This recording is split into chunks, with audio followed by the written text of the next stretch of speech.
Hello everyone, मैं cell doctor Rupali. आज हम डिस्कस करेंगे Pap smear test.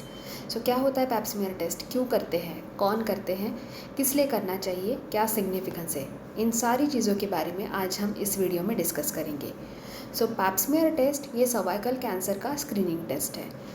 As you know, female के बॉडी में जेनाइटल ऑर्गन्स में बच्चादानी के मुंह को हम सर्विक्स बोलते हैं, तो उसका कैंसर का प्री स्क्रीनिंग करने के लिए बेसिकली ये टेस्ट है। What is the significance of this test? जो प्रोफाउंड कैंसर होता है, जो फुल फ्लरिश कैंसर होता है, ये स्प्रेड होने से पहले ही ये टेस्ट के वजह से कुछ सेल हम डिटेक्ट कर सकते हैं, प्री मैलिग्नेंट सेल जिसे हम कह सकते हैं, and we can prevent the cervical cancer by this simple small test. That is the significance. Okay, तो ये कौन कर सकता है? जो भी फीमेल जिनका एज 21 ईयर्स से ज़्यादा है या who is sexually active, these females should undergo this test. कब कब करना है ये test? Basically every yearly, annually you can say, आप हर एक साल में आपको ये टेस्ट करना है। या फिर जिनके लगातार पहले 3 साल में टेस्ट रिपोर्ट्स निगेटिव आए हैं, वो एवरी 3 ईयरली भी ये टेस्ट कर सकते हैं। ओके, क्यों करते हैं एंड क्या इससे क्या आपको हेल्प हो सकता है? बेसिकली सर्वाइकल कैंसर ये फीमेल में सेकंड मोस्ट कॉमन कैंसर है। First is breast cancer, second is cervical cancer. With this pap smear test we can prevent this big cancer. Pap smear test में हमें प्री मैलिग्नेंट लीजन्स पता चलेंगे, जो pre cancerous cells है वो हमें पता चलेगी, जो with the time that can grow and become a cancerous cells. तो दैट इज़ द सिग्निफिकेंस कि हमें टाइमली अगर पता चलेगा तो देयर आर फ्यू प्रोसीजर्स जिससे हम बहुत सारी केमोथेरेपी, रेडियोथेरेपी, मेजर सर्जरीज ये अवॉइड कर सकते हैं। That is the significance of this test. इसके क्या क्राइटेरियाज हैं, कब करना चाहिए या कब नहीं करना चाहिए? बेसिकली जब भी आप कोई पैप्समियर टेस्ट करने जाओगे, ideally you should not have any uses of any creams और डोजेस। ठीक है, तो आपको कोई क्रीम यूज़ नहीं करनी है। अगर आप 1-2 दिन रिलेशन मेंटेन नहीं करोगे, that will be a good thing. Third thing, you should not be in your menstrual phase, मतलब आपके पीरियड्स के दौरान आप ये टेस्ट नहीं करोगे, बिकॉज ब्लीडिंग के वजह से ये टेस्ट बायस हो जाएगा।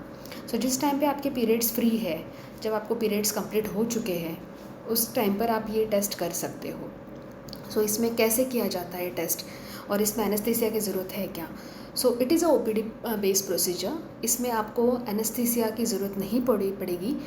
दर्द माइल्ड होगा, मतलब दर्द everyone's pain sensitivity is different. आपको डिस्कम्फर्ट हो सकता है, बिकॉज जब हम टेस्ट करेंगे तो हमें बच्चादानी के मुंह को, सर्विक्स को देखना पड़ेगा, तभी हम वहाँ से सेल्स ले सकते हैं। बेसिकली हमें पेशेंट को लिथोटमी पोजीशन में, नॉर्मल डिलीवरी की पोजीशन में लेटाना होगा, and we have to expose the cervix. जिसे हम स्पेकुलम इंसर्ट करके वजाइना में, एक इंस्ट्रूमेंट होता है जिससे हमें वाइड एक्सपोजर मिल जाएगा सर्विक्स का।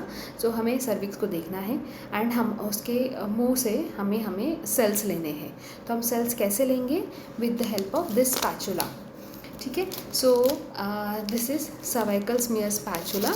You can look at this, and इससे हम ये रोटेट करके 360 डिग्री रोटेट करके हम इसमें कुछ सेल्स टच हो जाएंगे, और ये इससे सेल्स कलेक्ट करने के बाद this is a thin preparation cervical smear का। तो इसमें हम इसमें ये ब्रश को, जो सर्वाइकल स्मीयर का स्पैचुला है, इसमें इसको इंसर्ट कर देंगे, एंड ये सारा लैब में जाएगा। रिपोर्ट्स कब तक हो आएगा? एक दिन में बेसिकली आपको रिपोर्ट्स शाम तक मिल जाएगा, नेक्स्ट डे मिलेगा। ओके, एनेस्थीसिया की ज़रूरत नहीं है। थोड़ा डिस्कम्फर्ट हो सकता है बिकॉज इंसर्शन कर रहे हैं तो, and cervix is very delicate thing. इससे आपको हल्का फुल्का स्पॉटिंग एक दिन हो सकता है, किसी किसी को वो भी नहीं होता है। अगर प्रॉपरली पेशेंट अगर सेंसिटिव है, कंफर्टेबल है, एंक्शियस नहीं है, तो आराम से ये टेस्ट हो जाएगा। इसमें आपको कोई ऐसे ज़्यादा पर्टिकुलर बेड रेस्ट की ज़रूरत नहीं पड़ेगी। Okay, how is the interpretation? Either negative आएगा, कोई प्रॉब्लम नहीं है आएगा, या पॉजिटिव इंटरप्रिटेशन आएगा। सो पॉजिटिव में मतलब क्या? सो पॉजिटिव मतलब इसमें अलग अलग टर्मिनोलॉजीज होगा डिपेंडिंग ऑन द ग्रेड। जैसे माइल्ड, मॉडरेट, सीवियर होता है, वैसे ही सेल्स का क्या स्टेटस है, सेल्स कैसी ग्रो हो रही है। कभी मेटाप्लास्टिक सेल आएगा, it is a normal cell, so don't worry, metaplastic cells are normal cells, ये कैंसर नहीं है। दूसरा, इसके अलग अलग टाइप्स के रीडिंग्स आएंगे, लाइक एस्कस और typical squamous cells of unknown significance, then atypical glandular cells, squamous cells, intraepithelial lesion, glandular cells, intraepithelial lesions, and या फिर कैंसरस, प्रॉपर कैंसरस लीजन्स। कभी कभी HPV पॉजिटिव भी आ सकता है। सो ये सारी अलग अलग टर्मिनोलॉजी है, बट कोई भी इसमें आपको आपके गायनेकोलॉजिस्ट को रिपोर्ट के साथ मिलना है, बिकॉज सब इसका ट्रीटमेंट अलग अलग रहेगा।